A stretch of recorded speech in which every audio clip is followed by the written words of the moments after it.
Hi everyone. So Michelle and I last night spent 3 hours watching this really cool Netflix series called One Self. It takes place in Turkey, so it's all subtitled. It's rare that we just get to drop into something really engaging and just receive good content. And it's inspired me because this whole series is about uncovering past trauma. The plot are three women, three friends, who are all dealing with their own issues. One has cancer, some struggles in marriage, issues with money, issues with the relationship, and they're all different stresses and challenges in relationship and health and life. We all have them.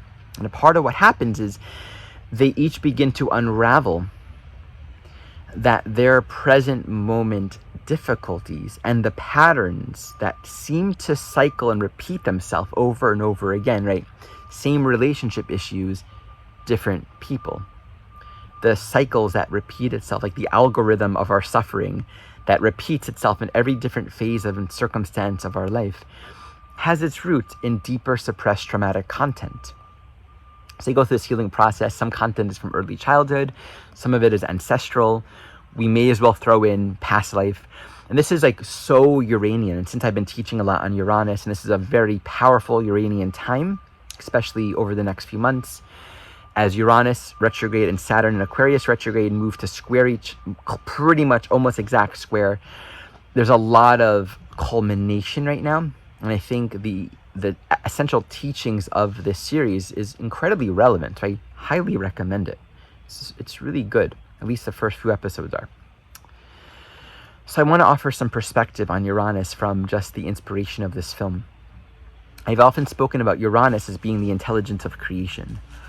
And what this means is life itself is entirely in its wholeness reflective of the intelligence of creator. Like there aren't these different facets of life, right? Like there's one creation, one creator, one reality. And we aren't present to that because we're living in a very unintelligent way of thinking, way of perceiving. And this is sort of the difference between, let's say, for example, sources of technology or of electricity that require a lot of force, a lot of effort, like taking a lot of things from the earth, using a lot of resources, hurting environments or ecosystems, versus forms of technology or electricity or power that are more about aligning with the forces of nature. To use that, right, just basic example, dirty fuel, coal, nuclear versus solar. And of course, solar isn't perfect either. You can compare solar to future technologies that have yet to be realized. And the whole arc of Uranus, as it's reflected in also the Indian cosmology of the yugas, the different cycles that happen over a 26,000 year cycle, as the intelligence of human evolves to apprehend creation, our technologies and our relationship to life itself will reflect that level of intelligence. If we don't apprehend reality, we're going to think force and competition and separation is necessary for survival. The more intelligent we are, the more we begin to apprehend the intelligence of life, which will always resonate with a state of cooperation, which will always resonate with a state of inclusion, of holistic attunement, of working with the actual forces of creation, which are set already. They're already done. And if our attunement is open to them, if we can apprehend them, we can begin to work with them in intelligent ways. That's where we have like the emergence of a deeper understanding of sacred geometry and rhythms and patterns that exist in nature and life, and how we can work with them in ways that support our technologies, beehives, and how they create these hexagonal structures, and how can we apply that in our technologies. Again, that's just like the beginning of just a greater understanding of a very, very, very, very, very, very, very, very, very, very different way of living. Like, and I'm talking like, when we get this, we'll understand why beings from other solar systems can quite easily just, visit other solar systems and project crop circles and all those fun, interesting things. So this is an important thing when I speak about the intelligence of creation, to recognize that our intelligence as an evolved human species, most of us, right, 99.9999, within which there's an arc of more or less aware, is pretty dim right now. And as we evolve as a human species, that grows, and that's just how it is. Apparently, according to the teachings of the ancients, this is a cyclic pattern that repeats itself every 26,000 years, which also we're starting to understand. There's a really great book that I recommend by Walter Cruttenden. I'll post it in the comments. The Myth Star of Time, Lost Star of Myth of Time of Lost Star, something like that. Check it out in the description below. He speaks about how the further back you go in history, the more sophisticated, geometrically, mathematically, astronomically, architecturally complex and mysterious were the pyramids and the structures of ancient civilizations all around the world. And the closer you get to the modern age, the less sophisticated they were everywhere in the world. It's almost like you go to a particular moment in history, a long time ago, which in the Yuga cycle would date back to the last golden age, and things were profound, and people don't know, how do they build it? How do they create it? How do they know that much science? How do they know that much math, that much astronomy? And as you progress in history, it's less sophisticated. And that's kind of contrary to what we maybe grew up learning, that as a human species, we're getting smarter. I would say we're on the up arc, right, as a human species right now. But we're not that far from the bottom. And there was a time in our human past, several thousand years ago, where we were more evolved as a species than we are right now. I don't think it's significant or very evolved what we've created. Yeah, it's pretty amazing what we're able to do, but I don't think it's very intelligent. The amount of waste that we produce and how our relationship to resources, we're starting to get it, but we're not there. We're not very intelligent in the scope of really a greater understanding of what life actually is and how we can live in harmony with it and with each other. So that's what I speak to when I speak about the intelligence of creation and our relationship to it relative to our existing awareness of life, our existing human intelligence, what we're able to apprehend. On a more personal level, we're going to find within Uranus this sort of invisible matrix and series of sequence and events and circumstances that repeat itself in life. To the human conditioned mind, Saturn, our conditioning, and thus sort of the crystallized boxes we put things in, it will look like, another relationship or another health experience. And maybe we'll begin to emerge some level of awareness of patterns. Like, man, I seem to have these same issues. Why do I have these same issues? And why do you have those same issues? Like, why does that repeat itself, right? Why do these same relationships, why do I keep on experiencing the same betrayal, the same abandonment? Why are these things occurring, and why are these patterns happening? We begin to emerge some level of awareness, of pattern recognition. But we don't yet have that awareness of how these patterns that are repeating themselves aren't just happening, right? They have its roots in deeper soul level content that needs to be healed.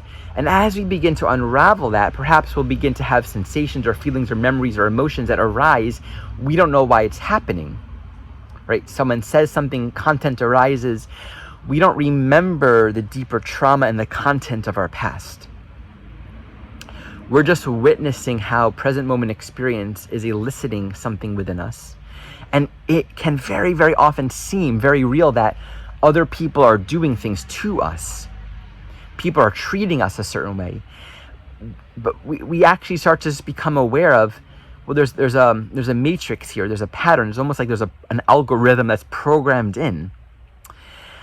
And it's not just that I'm the common denominator, it's just that these external manifestations, almost like they have no substance.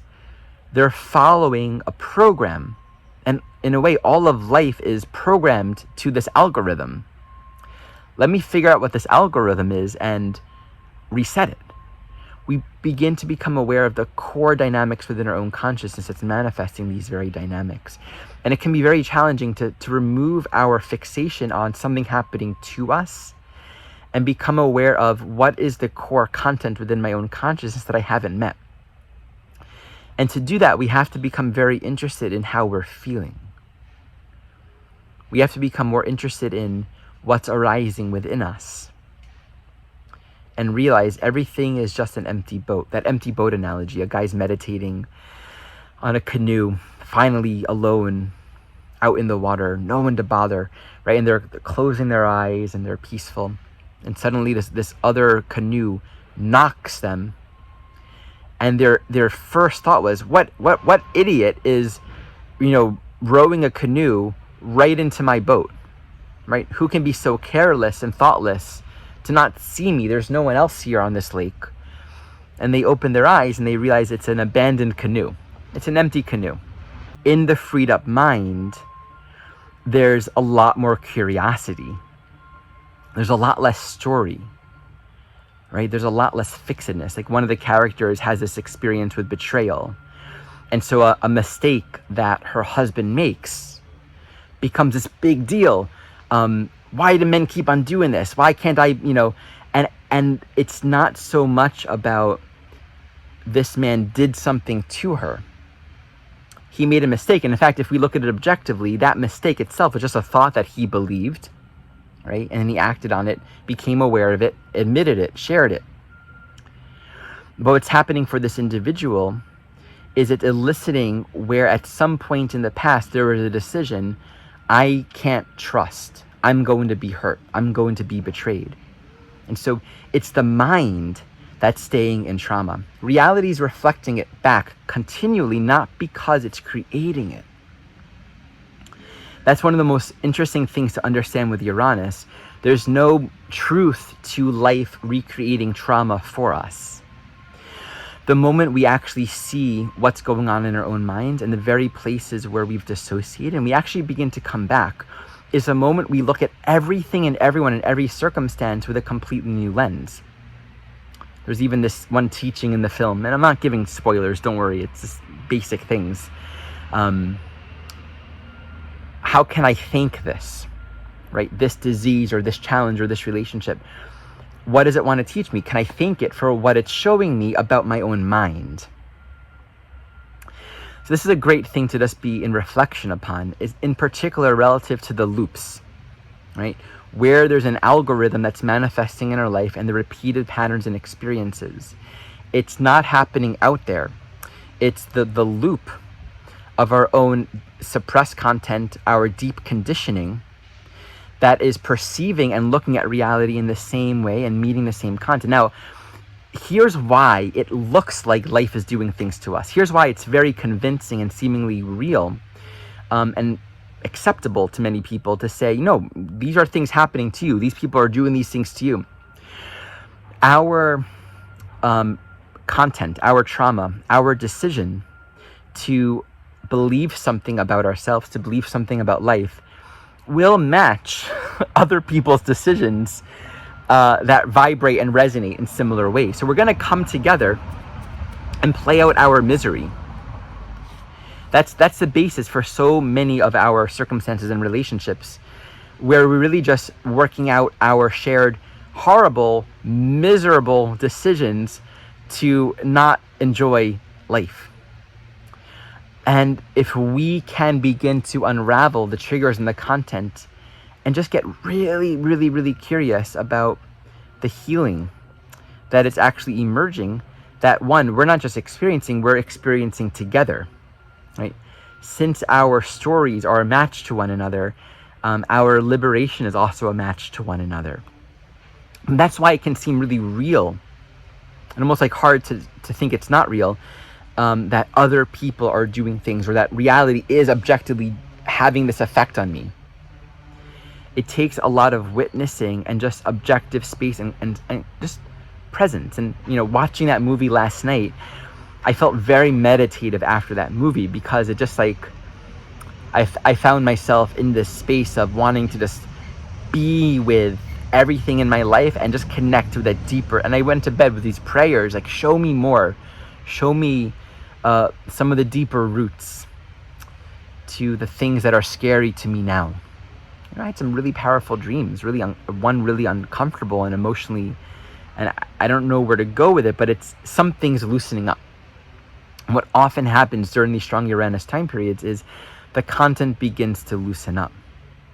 And we have to remember, as it loosens up, it might feel like it's getting worse. It might seem like things are more chaotic, everything's falling apart. Our relationships or the stability of our life or the continuity of things that we've depended on might feel less clear. Our health, our work, our path, everything might be sort of shaking up and really triggering.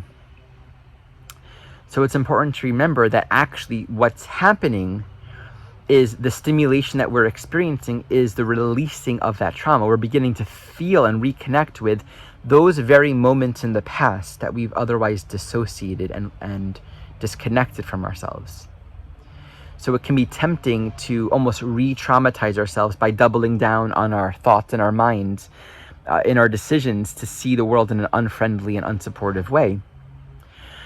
But if we can have some level of soul awareness, which is a very compassionate way of thinking, we can just say, oh, okay, this is the content emerging right now. It feels heavy and messy, but hey, I'm a little bit astrologically aware, or a lot astrologically aware, and we have this Uranus-Saturn thing coming together, and this is actually a time when there are new forms, new ways of living, new realities emerging from this freedom that we have not yet tasted. That's just beginning to make its way known. So if we can just say thank you to the traumas, to the discomfort, to all of the content that's emerging right now, and recognize it's bringing us to a healing of a decision, of a thought that we've begun to believe a long time ago, and it's time to release that, and we're ripe for that. Thank you for watching. Reminder that we have come together, me and several colleagues, to form the Association of Evolutionary Astrologers. And this is a new platform for sharing the teachings of evolutionary astrology, really in the pure form as taught by Jeffrey Wolf Green. And we're going to be offering a 10-month series. We're offering a free class on this series this Saturday, September 3rd, 11 o'clock a.m. Pacific. Check it out in the description below to learn more and register.